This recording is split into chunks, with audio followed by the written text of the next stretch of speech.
Howdy, folks. Welcome to TwoX Labs. I am Dr. Erika Miley. I am your humble host. I don't know. I'm still, Laura, I'm working out the kinks on how I want to introduce this new show. I am your host. I am your adjectives. Yeah. I mean, I guess. That's fine, I guess. We're just surviving. Welcome to TwoX Labs. Laura, I am so glad that you are here. Can you share a little bit about your background and what led you to focus on neurodivergence, particularly ADHD and autism in cis women and assigned female at birth people? You all will hear us we will be using the term AFAB, which is assigned female at birth. And a little disclosure for myself, I have ADHD, late in life diagnosed. I was 36. I am 40 now. I did my dissertation on ADHD and how it impacts cis women's sexual functioning.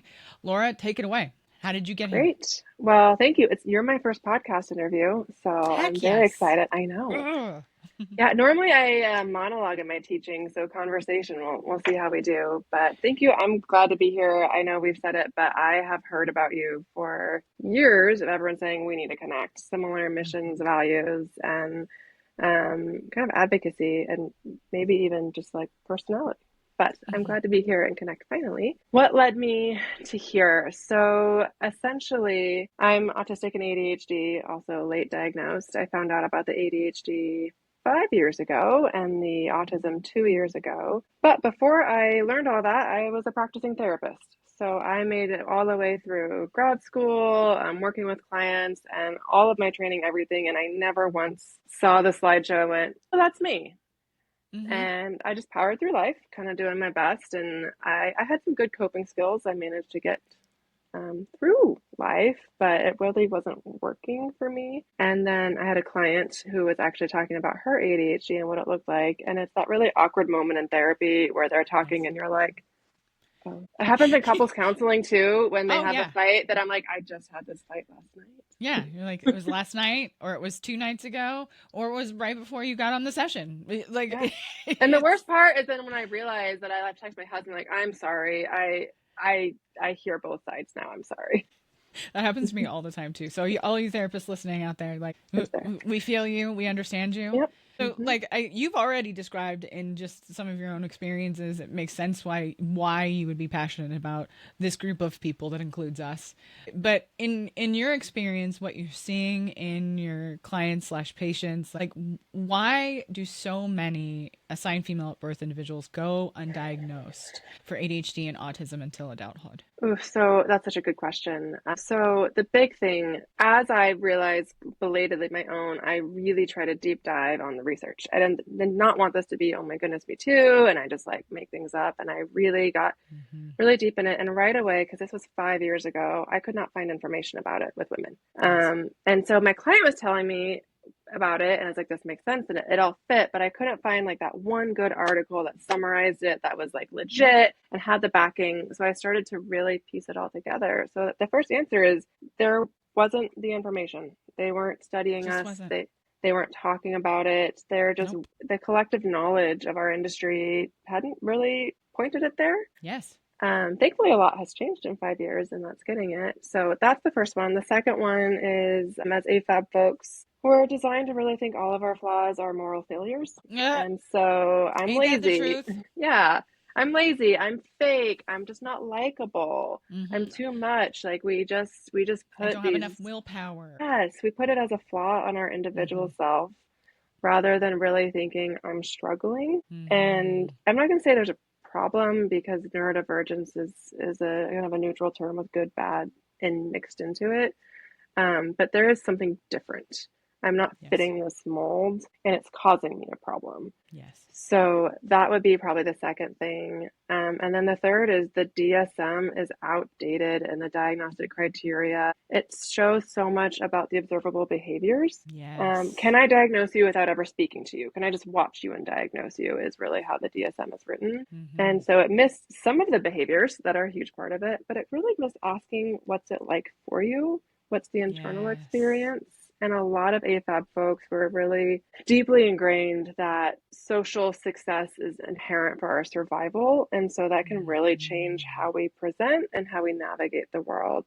And that makes it so our observable behaviors might be different than somebody who has had different cultural pressure for how to present. Absolutely. It's, I in a lot of the trainings I have done in the past, I tell our family story. My mom was actually diagnosed with ADHD when she was a child in the 70s. Wow. Which is not like, it's not at all common, but I was not diagnosed until I was an adult for a lot of the reasons that you're describing. Now, as far as I'm aware at this moment, I do not have autism as well, but this story, right, about putting the pieces together yourself is a lot of assigned female at birth people's story. It truly is. This sounds like me. And I think that there's a lot of argument out there, especially in the clinical world, about, well, is it just confirmation bias? Is it just that you're hearing this stuff on social media? Is it all of this stuff? But the reality is that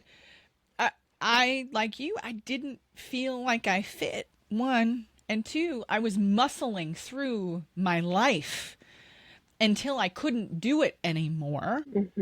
And I think the thing that often gets missed, especially for cis women and AFAB people overall in healthcare, is this: I have to figure all of this out because the information or the research wasn't being done.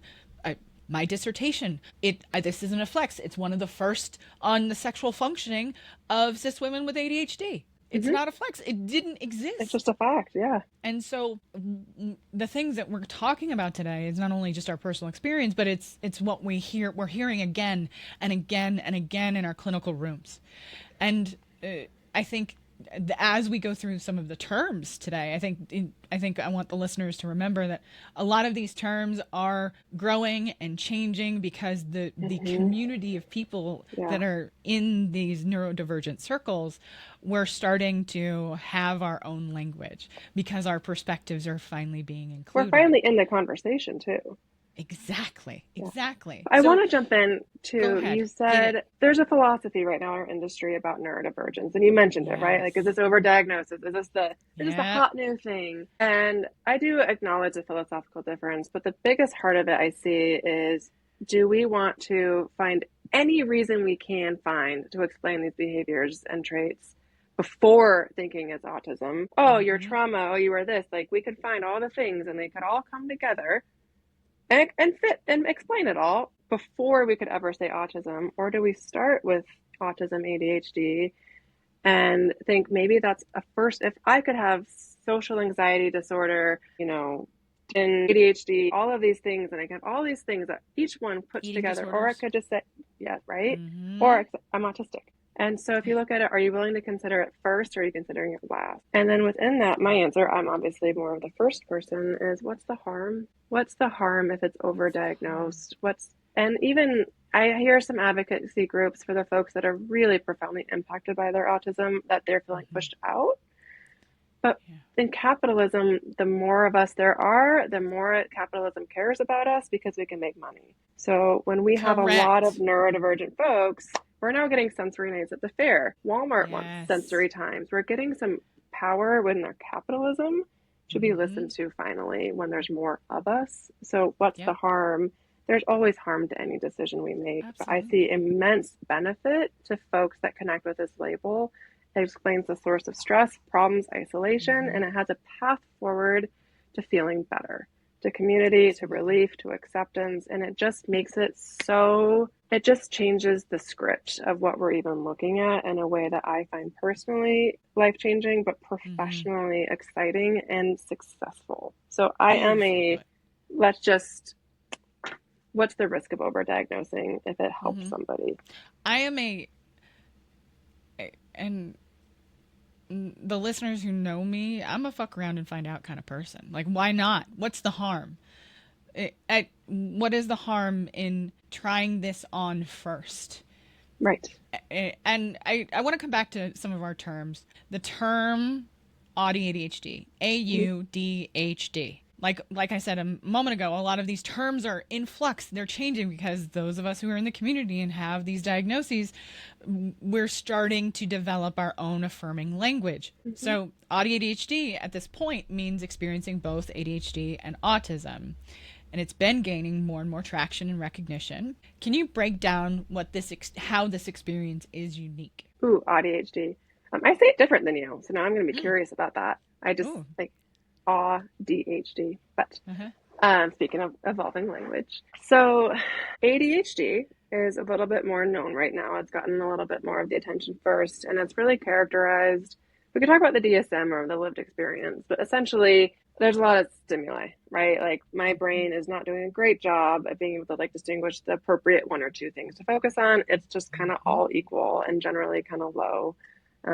And so I can just I just see it all, and I seek novelty. Motivation's really challenging, and that's ADHD. And it looks like being kind of all over the place, executive functions, having a rough time. I'm kind of scattered. Autism is really at the heart of it, a details first processing. I experience the world in detail. And so the world is just a detailed world. And most of autism under that is how I'm going to be processing and surviving given that. So the social differences, not deficits, differences. We are just different. It's a different culture. It's a different way of connecting. Social differences are there.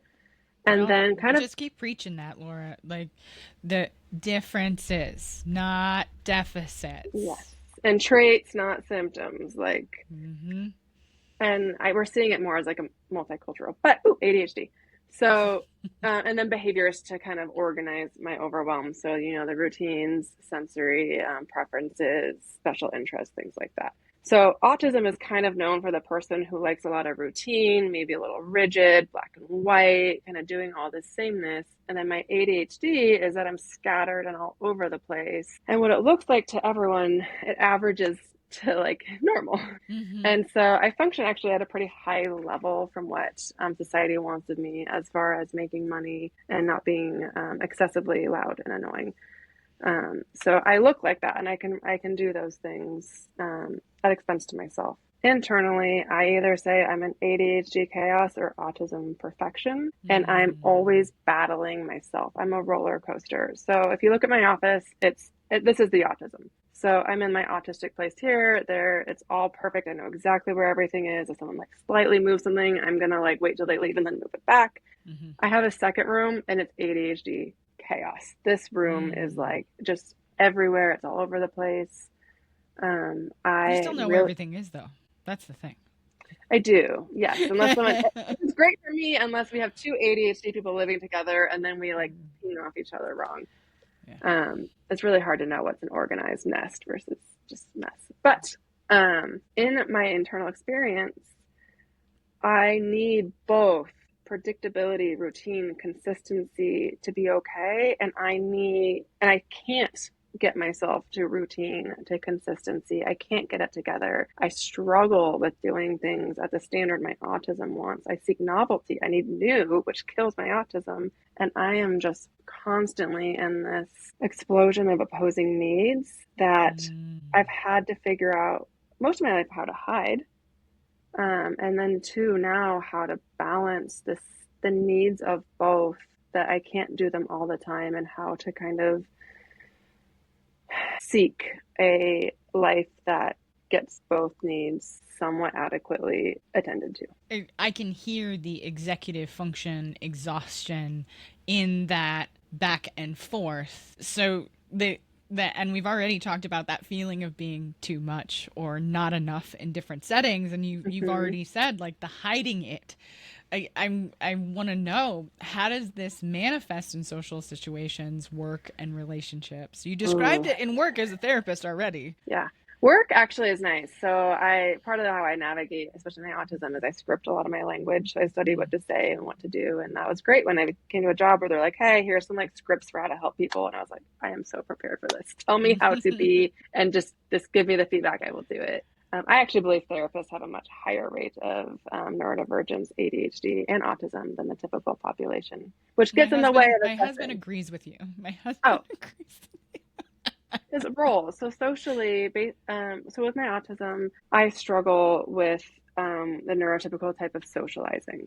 And the way I've adapted to that, one of them is to find a role. I don't really know what to do. So if I am the helper, I will help you. If I'm the leader, I can just take charge. If I'm the host, I was at a party and she's like, oh, you don't have to clean. And I was like, please let me clean. Like, yes, I need to do something because I don't know what I'm supposed to be doing. And so I'm much more comfortable in having a role when I'm socializing. I am too much or not enough. Back and forth conversation is hard. So I'm either monologuing or I'm like not engaged and I'm just like kind of silent and like can't take the bait. And so my insecurity is that I'm inherently just so boring. Like I just like tell myself like I'm just a boring person and I struggle with that thought.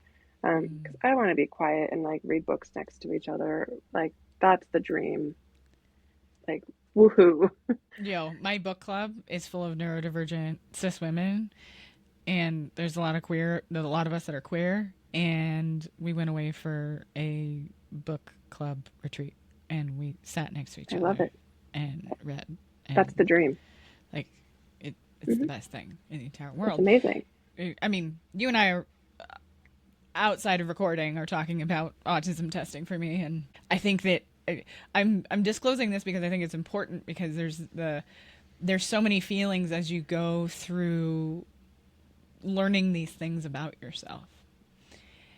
And how we look at like traditional diagnostic criteria, right? In the DSM for ADHD and autism were largely developed for cis male presentations. So I think you and I are already listing what are some of these key differences in how we have experienced ADHD for you both. What are you seeing in your people? What are you seeing in your clients? I'm definitely happy to chime in here too because and connecting back to kind of what brought me to this point is I did not mean to specialize in neurodivergence. It blew me away. I actually, the first time I paid for extra consultation on this was at that time, I was like, I think over half of the people I'm seeing are neurodivergent. That's not statistically likely. Which one? I do think that neurodivergent folks have higher rates of depression, anxiety, and trauma. And so they're more likely to seek therapy. But we see neurodivergent folks tend to click better together. So the way I advertise myself, the way I dress, what I write in my website, the way I organize my website, all clicks a little bit better, I think, with neurodivergence. So they find me, and a lot of them, they'll even say, and it's not to toot my own horn, but they'll say, I've been in therapy for years, my whole life, whatever. I've never had a therapist get me or be this helpful. Yep. And that was even before I may have made that neurodivergent connection. So they just found me. And I was seeking how to get qualified to really be that support and embrace it. So what I see in my people, first of all, I see a lot of people, and the biggest one, a lot of folks are trying to find the right way to do things. What is the mold? What is the box? And I'm trying to backtrack this to skills of what feels good and what feels bad. Yes. I skipped those skills. I'm learning and I'm getting a little better. I didn't know it was should. Right, what's wrong? Did I do a good job? In my family culture, my family of origin is after every social interaction, we text each other, you did a good job. You did so good. I had so much fun. You did a good job. Because that's my anxiety. Did I do it right? Did I do a right job? And I never once thought, did I have fun? Right. Did I enjoy it? Was that what I wanted? And once I started to learn those skills for myself and also to offer it for my clients, one, it's excitingly life-changing. I know what I want to do with my time. I know what I like. I know what I enjoy. It's not what it was supposed to be, but I love it. But two, became some grief. If you start to say, what do I like and what do I not like? And then you look at what you don't like, and some of it is stuff you really wanted to. That was really important, that maybe fit with your values, that you had dreamed of. As a parent, there was a lot I dreamed of what parenthood meant, and it turns out I hate it, and so do my kids. But I'm sad for it. And I grieve constantly. And I'm always in a cycle of grieving what I either don't have capacity to do or just don't enjoy. And so I see a lot of grief. I had a client once tell me, no one told me how lonely it is to grow. And it just stuck with me because I think the world of her and she's incredible. And I was seeing her blossom. And then she's like, I lost my friendships, my life. I just realized they were the mask. They weren't me. Yeah, absolutely. I mean, you're hitting notes that were inside of me in my own therapy work, and you're hitting notes that I hear from every single one of my neurodivergent clients. One of the first things that they have to navigate is the grief cycle and how often they're going to hit it. And I think this brings us very quickly into the role that masking plays. For AFAB people with AuDHD, and I love that we say it differently, that's so fun, how does this contribute to misdiagnosis or underdiagnosis? Yes. So masking really it just essentially is saying, forcing myself to be a version that I think is safe, acceptable, wanted. And so there's the me when I'm on, and I'm even on right now a little bit. I'm trying to be a little more myself, but just to be engaging and efficient, I have to mask a little bit more. And there's me when I'm off. And that's kind of the best way to describe it. Like when you get home, you can just go off. Or like I used to be a restaurant server. So, you talk and then as soon as you turn your back and you just like that face that switches. So masking is really significant. And I masked with my therapist for a long time. I remember I'd seen her for years and I finally was like, am I allowed to put my feet on your couch? And she's like, yeah. Because I heard once one therapist annoyed her. And so I never did it. And so I love to sit with my legs crossed. I actually feel better, especially with some of my health stuff. And it took me like 5 years to like sit how I like to sit when I'm in therapy. So I have clients hiding. I finally had one because I have so many neurodivergent clients. It's like, oh, I think I have a neurotypical client finally. She was a very good masker. And I didn't even know. Yeah. And so it's humbling in the therapy space to be aware that your clients still may not feel safe enough to really be honest about who they are or even aware of it. Yes. When there's not social and cultural modeling for things, and especially if we're so distracted all the time and we have so much input, there can be things that but you've just never had enough focus to sit on. So you don't even think to bring it up because it's just like we're everywhere and nowhere and no one's ever emphasized this is the thing to really talk about. So I just never really do, or I don't even, so the awareness, but then also the safety is a huge barrier. There's versions of safety too that, like you described with your therapist, you may not have even felt safe inside of yourself yet.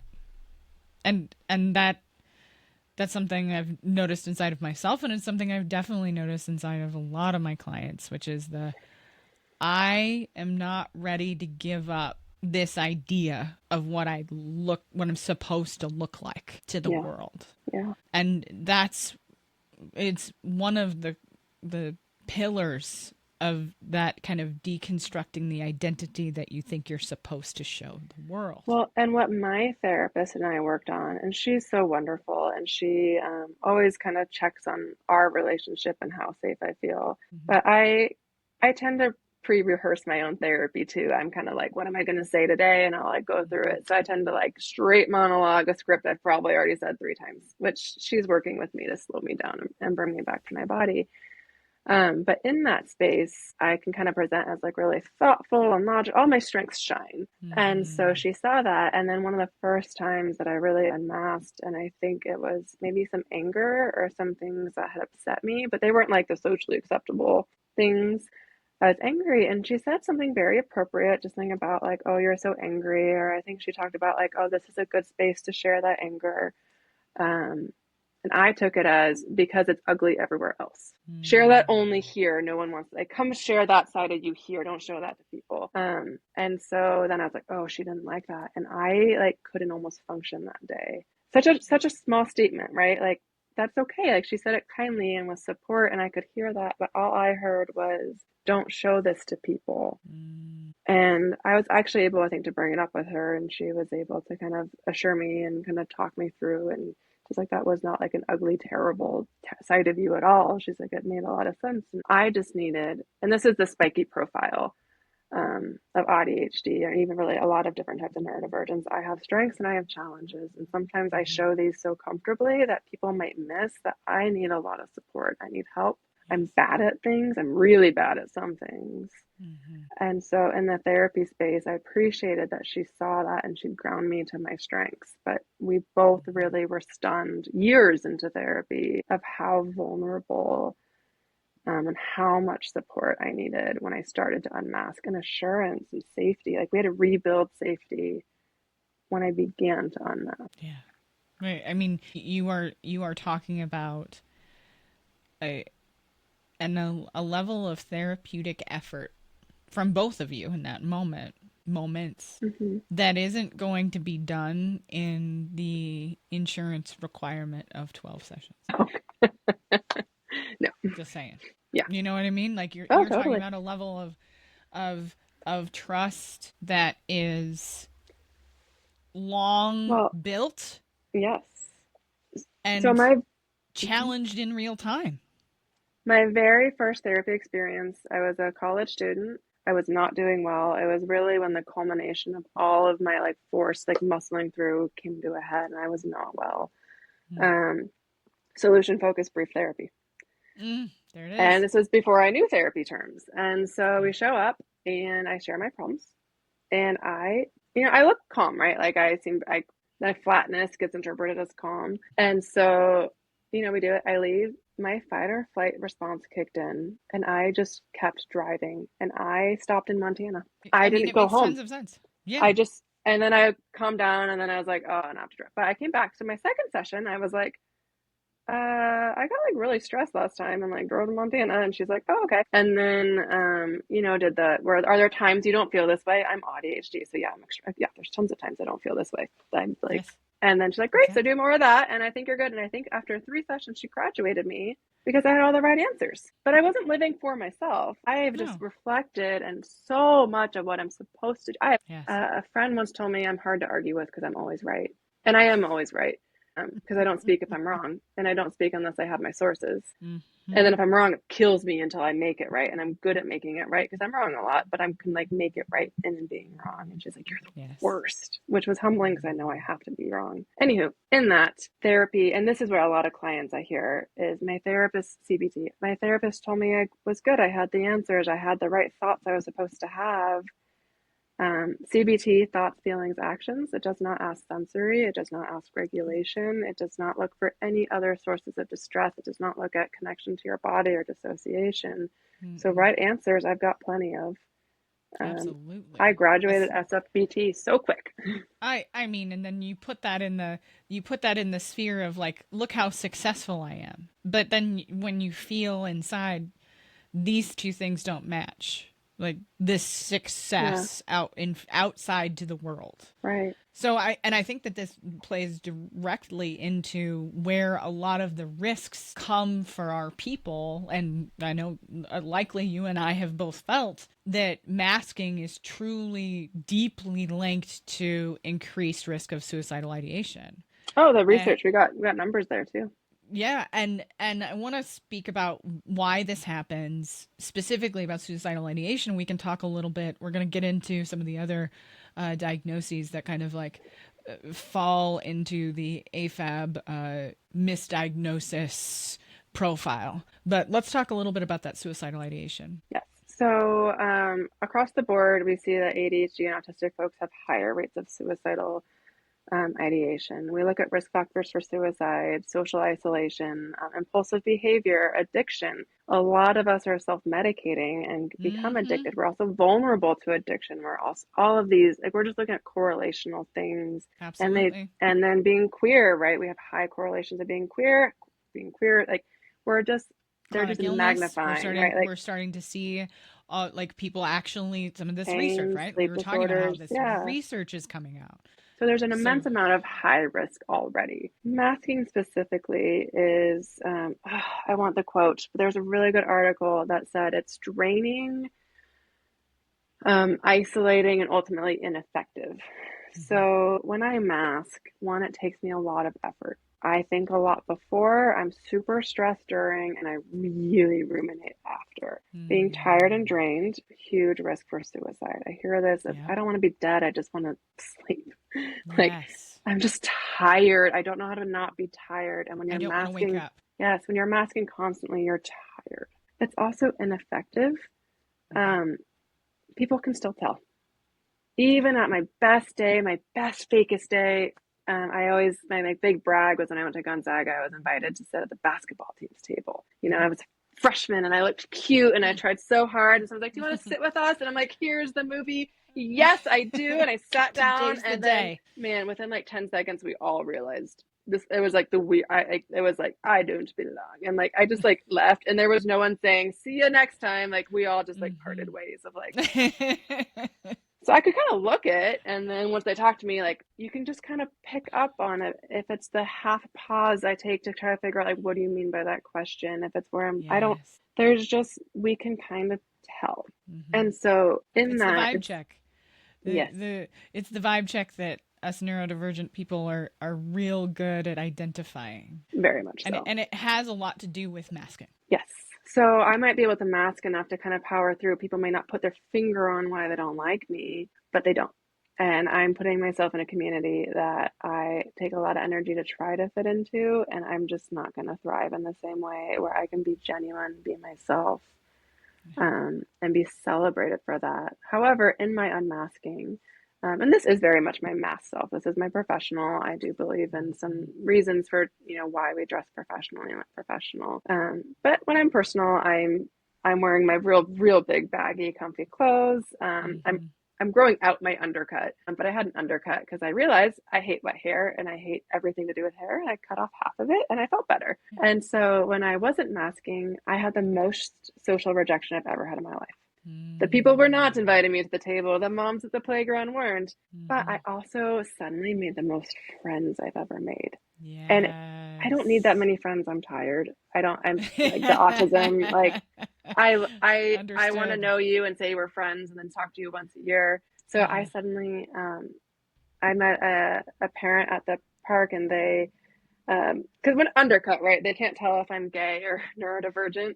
And so I kind of like flagged both ways. And so they came up and they were great. We were talking and finally I was like, oh yeah, I'm, ADHD. They're like, oh, I pegged you and I didn't know which way this was flying. And I was like, and suddenly all of the people that were outliers in some way saw me as part of their community. They were reaching out to me. They were inviting me. They celebrate me. My son dresses just as happy as he wants to, but it stands out. And the parents that look at my kid and are like, oh, I want my kid to be friends with that kid. They're all cool parents. But then the parents that look at my kid and are kind of like, oh, we don't want to encourage this friendship. You know what? We're just not a good fit. So I'm getting a lot of rejection, but it's so great because it's not to my face. It's behind my back. And then the other people are finally finding me. I am so much safer when I can find my community and celebrate it and see it. But it's still scary. And there's still I have my heartbreaking stories of some of those rejections and some of those moments, which has motivated my advocacy work after I grieved it. So back to the suicide, getting to the circle. So, social rejection, social isolation. So masking, even if you might be forcing yourself to have people around you, it is unlikely to be connecting and it is tiring. And a lot of us feel like burdens when we're ourselves. And so that's also a huge risk factor as well. And so it's just scary, I think, to be AuDHD, and there is I get the numbers, I think, for AFAB folks 7 times more likely to commit, and not just ideation, but actually completion of suicide. The numbers are high. Staggeringly. And then, dysregulation, we didn't even get to that. Oh, wait, that's not masking. Well, I'll still go there. So dysregulation, so regulated, calm, cool, collected.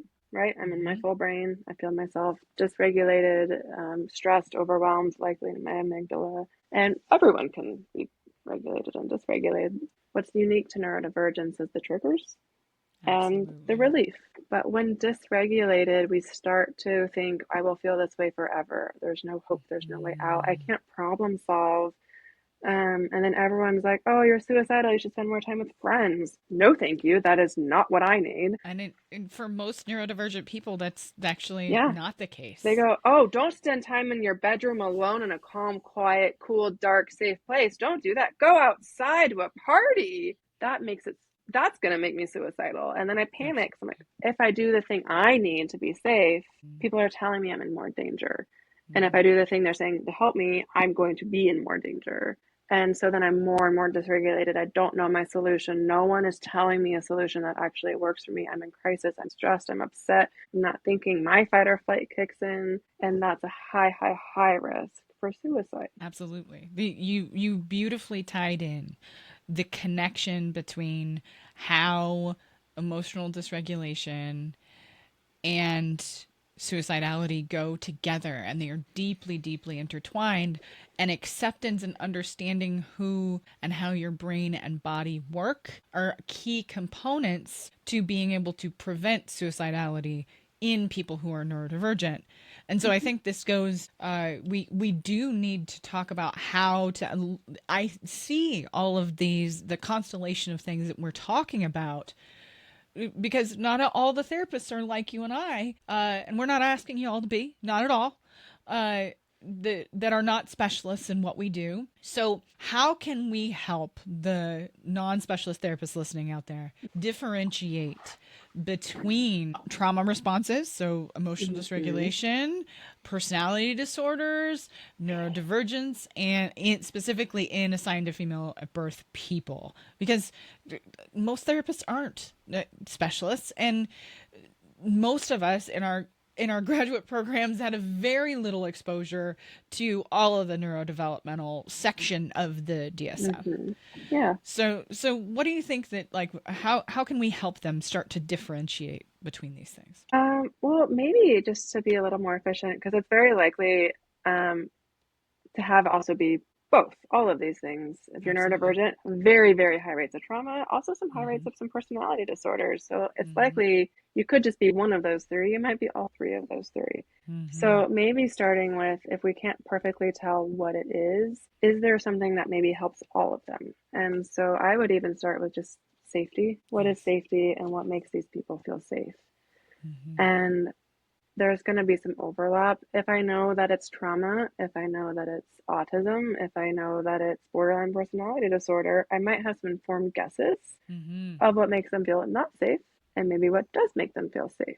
But those informed guesses still normally kind of fit a theme. So I would start with, rather than differentiating, thinking about likely all of these parties are desperately trying to find safety, and then looking at that person and really using your own modality, your own training. How do you define what makes somebody feel safe?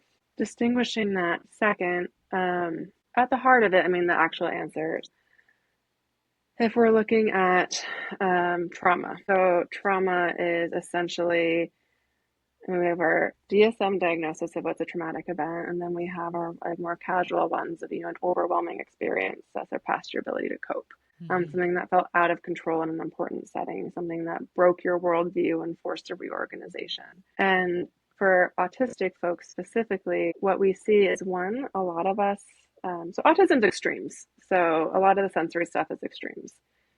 Social stuff. So you can have a whole unique profile of, extreme introvert, extreme extrovert, extreme want light, hate light. And so in those extremes, some people are really, really deep feelers and very, very connected to things that other people may not be. Moving houses can be traumatic to an autistic. Absolutely. Losing a stuffed animal could be traumatic to an autistic person. Losing a pet can be very traumatic. And so, and then something that maybe fits the DSM's criteria of trauma can be even more so. Just because someone experiences a traumatic event does not mean they have PTSD, but we see for autism, they are more likely to experience it more intensely with all of the different aspects of autism. So if you're working with an autistic person, you're likely working with a traumatized person. Yes. I think neurodivergent people as a whole, because these traumas, especially if you're diagnosed so much later in life, these could be academic traumas. These could be friendship traumas. These could be romantic, of course, relationship traumas. So I think that differentiation as a therapist who's not a specialist, it is tough. I want to tell you all listening out there, this is not easy to do, and I don't think you can do it in one 50-minute session. It's just not possible. So I wonder what you think are some of the key indicators that a therapist maybe should refer a client out for that ADHD and or autism assessment. Yeah, so I would really love it if our industry was beginning with assuming we should be looking and screening for ADHD and autism as a default, just like with depression, anxiety, trauma. Yes. I think we should start with that question. A little caveat to that is maybe even as an individual practitioner, reflecting on your own traits. I think a huge barrier to screening is going, oh, I do that. I said that. I used to say, oh, I did that when I was a kid. They're not autistic. Yeah. Oh man, I wish I could take that back.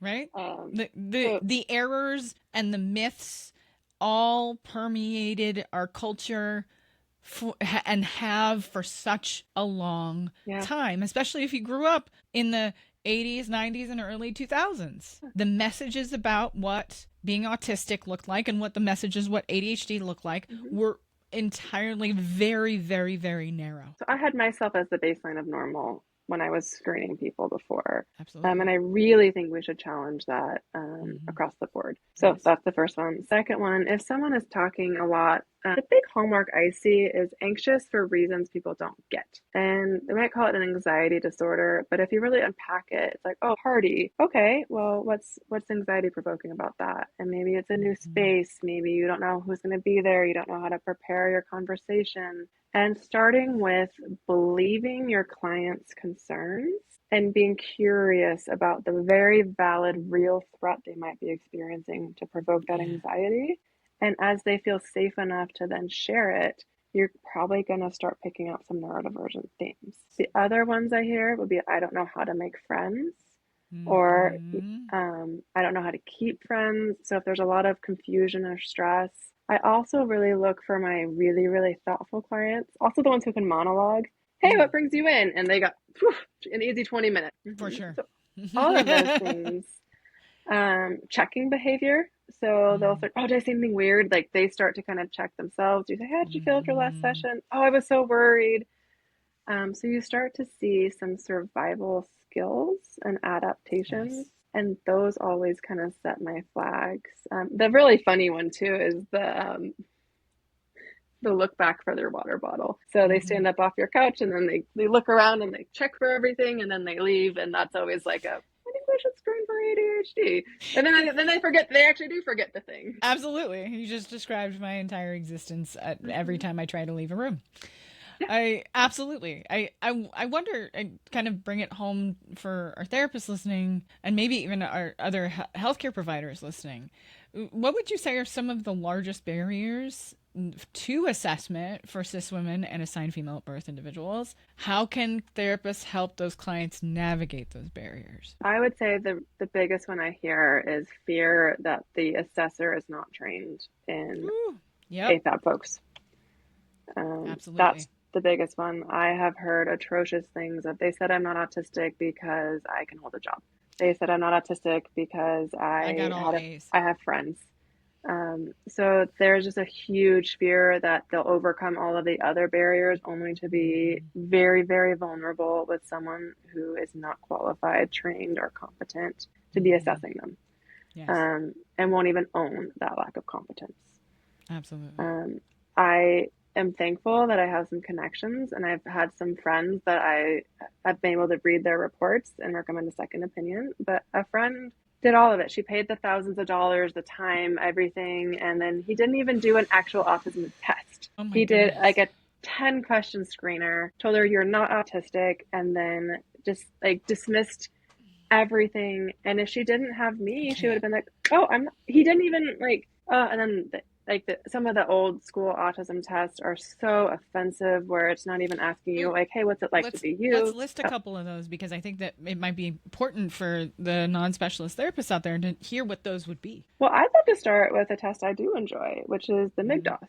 Yes. So the MIGDOS 2, I have it right here. She does a training every other month. It is phenomenal.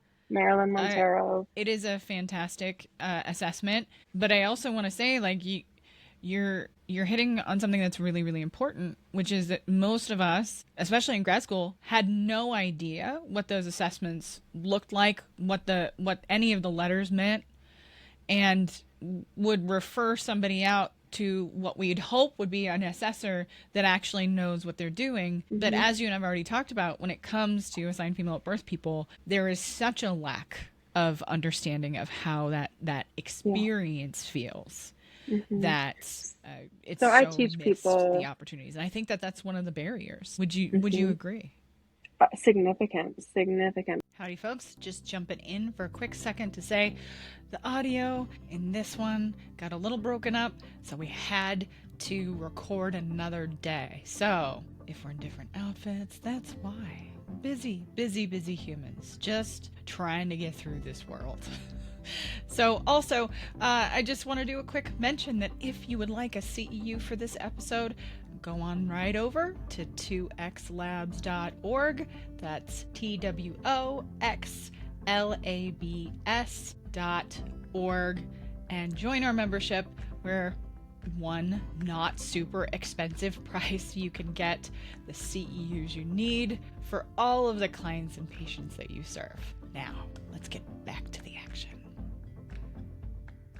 So we've been talking about assessment. And so for therapists who are referring a client for formal assessment, what information should they be providing to ensure that we're really looking to get this really thorough, accurate evaluation? Well, I think an important thing, we've addressed barriers and, the big things in the way. A huge issue is, does the person doing the testing take insurance or not take insurance?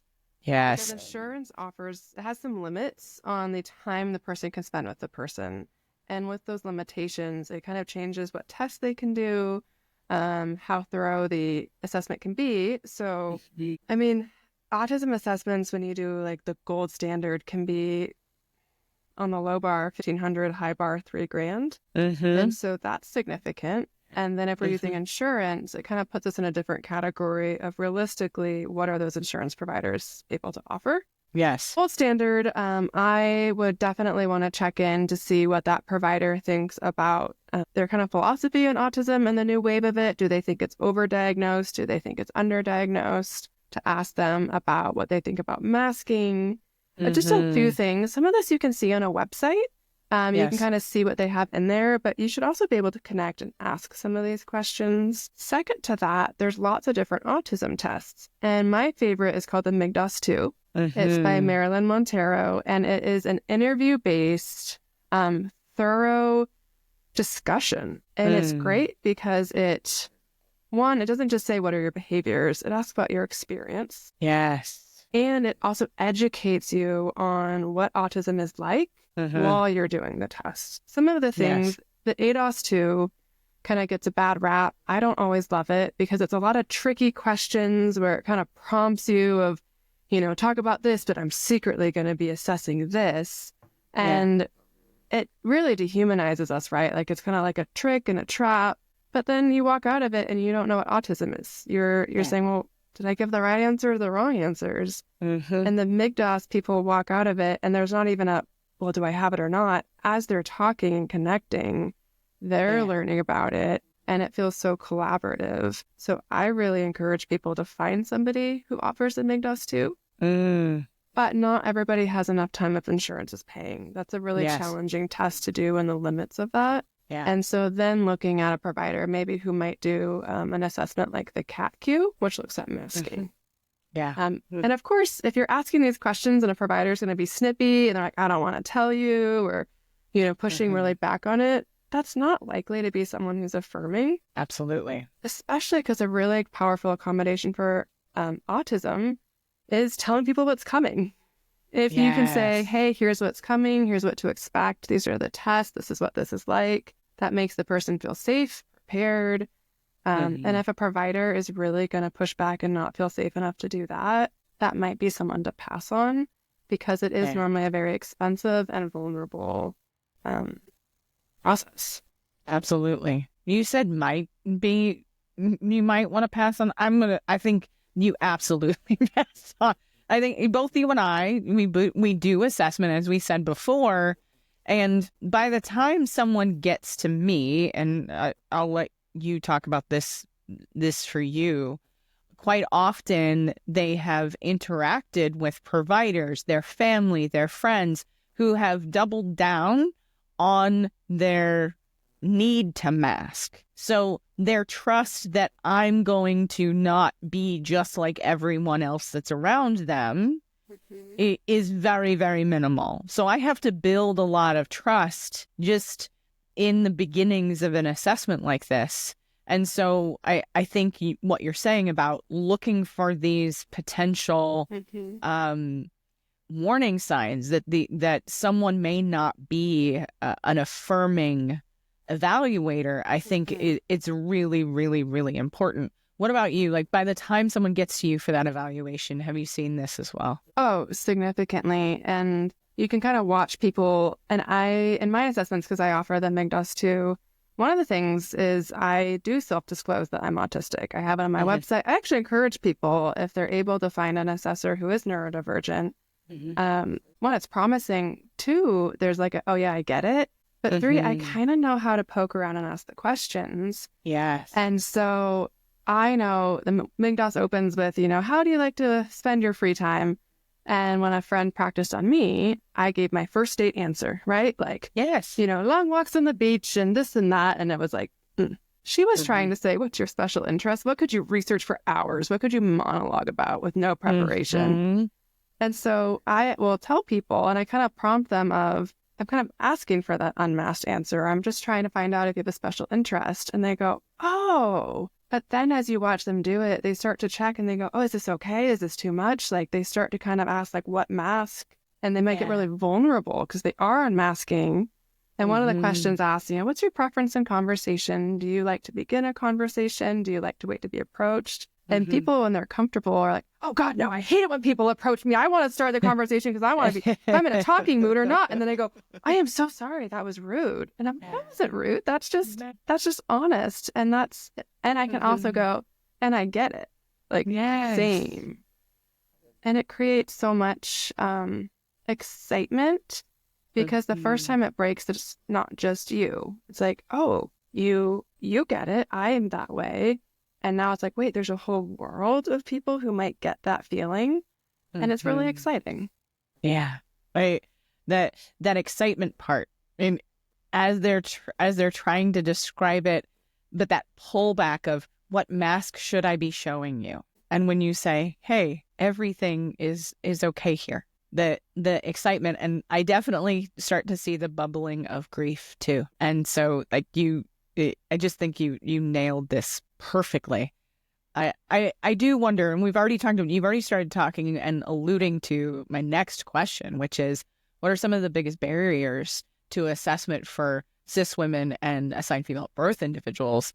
And how can therapists help clients navigate these barriers? It really is. There's a huge divide in our industry right now about autism. Even, as recently as today.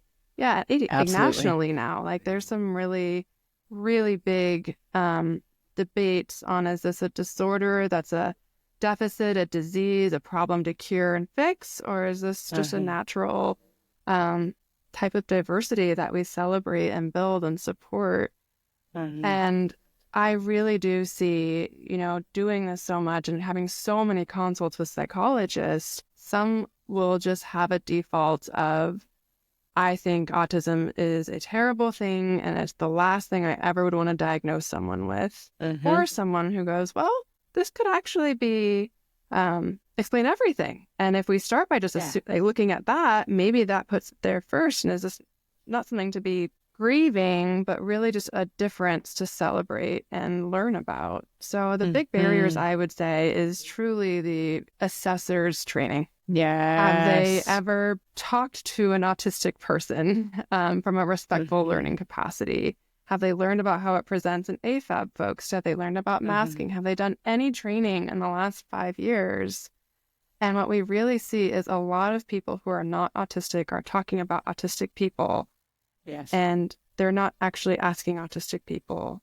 And a second one, which I've even kind of heard you reflect on, and I loved how you said it, where a lot of us assume we're the baseline of normal. Yes. And there's a lot of psychologists who are autistic. Yes. There's a lot of therapists. There's a lot of medical providers with both.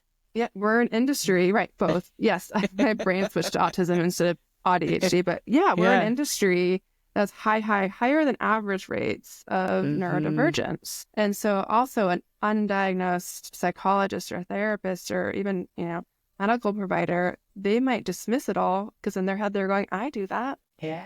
That's normal. I do that. So that's rather the other than challenging barrier. that idea of like, oh, I do that. I need to reflect on that about myself. Maybe I need supervision around that. Maybe I need to talk to my consult group. Maybe I need to be talking about this professionally rather than putting this bias out into the world. So I guess the stigma, even the professionals aren't exempt from that. And that is a huge barrier. It's a huge, huge barrier. And of course, some of the other myths that are old myths that autism looks a very specific way, that ADHD looks a very specific way. And I know that, only in the last 10 years have we been able to diagnose both in one person. Mm-hmm. So, and I think we still have, further to go with, I think it's 60% of ADHD folks are autistic and the same number vice versa. Yeah. And so there's a really big overlap. It's very, very common to have both. Yeah, absolutely. All right, y'all, listen to Laura. Listen, you can have both, and it's very common to have both. So once that client received that AuDHD diagnosis, what are some of the most important ways a therapist can support them in therapy in the room? So I love to say welcome. In their shock and their reactions, it's just so lovely when someone can start with a welcome. And I do self-disclose that I'm AuDHD when it's appropriate, but there is some research that's showing them more, especially for neurodivergence, appropriate self-disclosure actually can be very helpful. So I begin, and it wouldn't be appropriate if they're like grieving or they're facing a lot of stigma, because sometimes clients don't want to process that if they know they might offend me. But if it feels like we're in a good spot, then I'll say welcome. Say welcome to the club. The coolest people I know are in it. And then I might normalize the grief, the shock, I felt so excited. It explained everything. And then the next day, it just validated that I am different, that I am weird, that question, those social struggles my whole life that I'd always kind of been like, are those in my head? Are they not? They're real. I really did struggle socially. And the memories and the reprocessing, it was really overwhelming. And then I tried to unmask, which felt good, but then was just very shocking and vulnerable again. And I went through, with as much prep and research and support that I had, probably a good 3 to 6 months where it was really front and center in my brain. And then I started to settle into the identity. And that's normal for any sort of understanding of new identity or connection with a new identity. So I try to normalize, be ready for every feeling. And I let them know it takes about 6 to 18 months for it to settle in. Yes. And eventually, this journey is most likely to end with you being very happy with it, you finding new ways to celebrate, understand, support yourself. And so I just kind of let them know, we're going to be in it with this. And don't worry, I'm very confident it's going to end in a happy, good, welcome, community, safe place. But buckle up. Buckle up is the best way to summarize all of it, but that the process has a positive ending, I think, is a really important element of what you just said.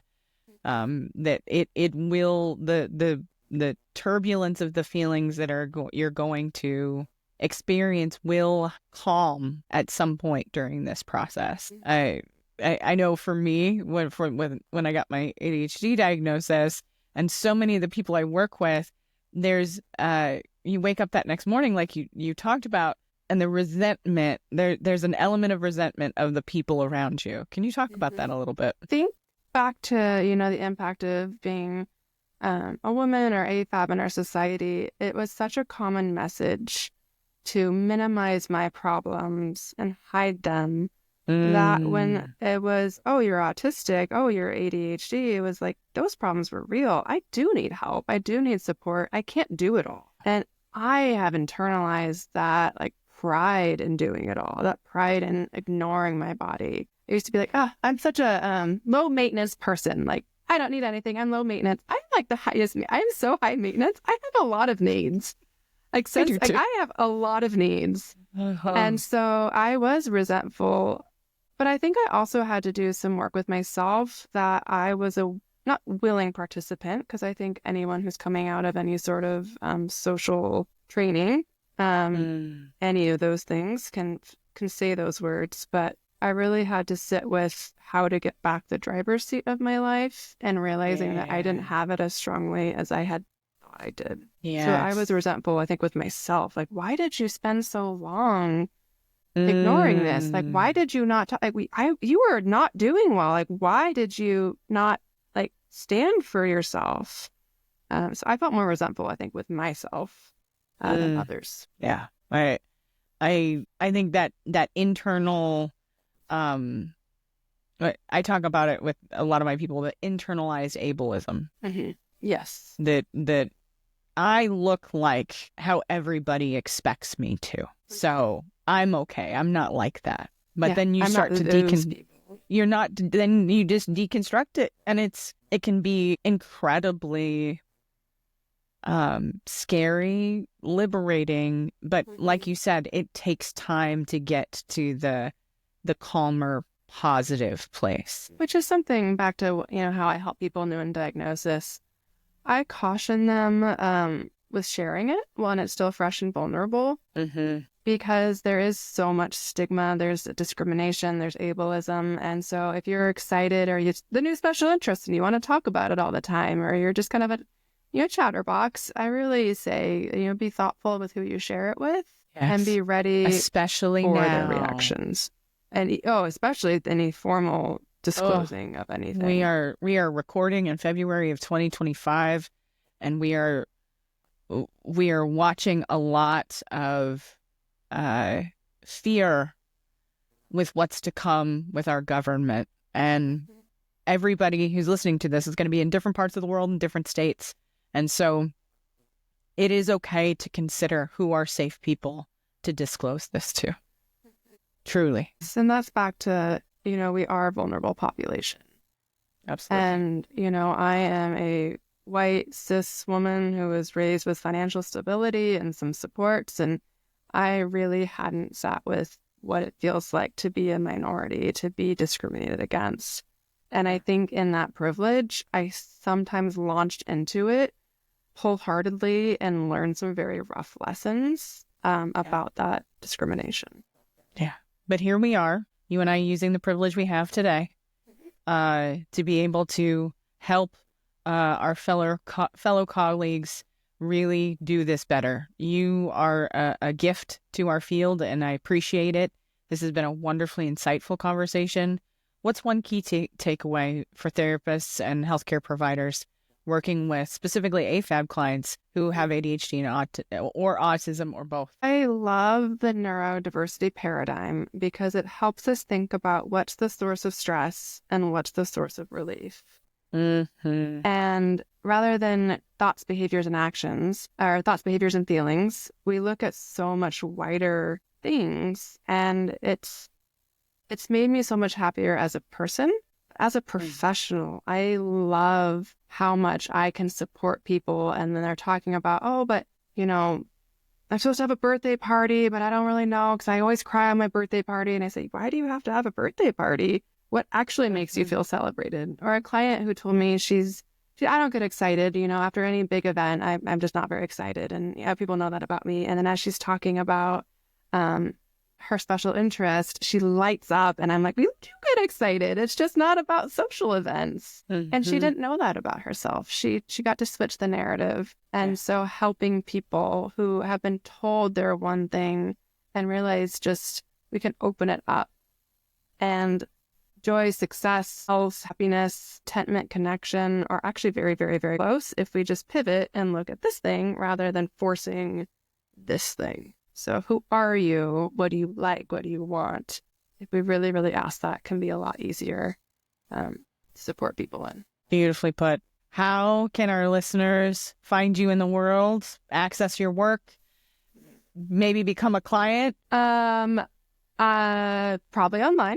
So that's one of my accommodations is I start off everything asynchronously. So whitewillowcounselingspokane.com is my website. They can also email me, Laura, or just Google my name. That all pops up too, Laura Tewel. I love talking with people. I love answering questions. I offer consultations with therapists. My wait list to be a client is pretty long. So if people are patient and can be patient, but that's why I'm also offering the consultations. So that way a therapist who is really got their heart in the right spot and is excited and learning, they just need a little bit extra support for their client. Trying to just expand. And I'm also working on, and that's how we've reconnected, the Pacific Northwest Neurodiversity Network. Woohoo! So which I'm part of. Yes, we're working on it. Hopefully it's launching soon, but we're making right now just a referral list, a directory to other therapists who really have done the training, the work, and they want to build this community too, but some dreams to make it bigger so we can be connected. So the Pacific Northwest Neurodiversity Network is my other avenue where I'm really trying to see how in our own community we can create these connections as well. So wonderful. Thank you again for being here. And folks, everything that you heard about Laura will be in the show notes, and we will see you next time. Thank you.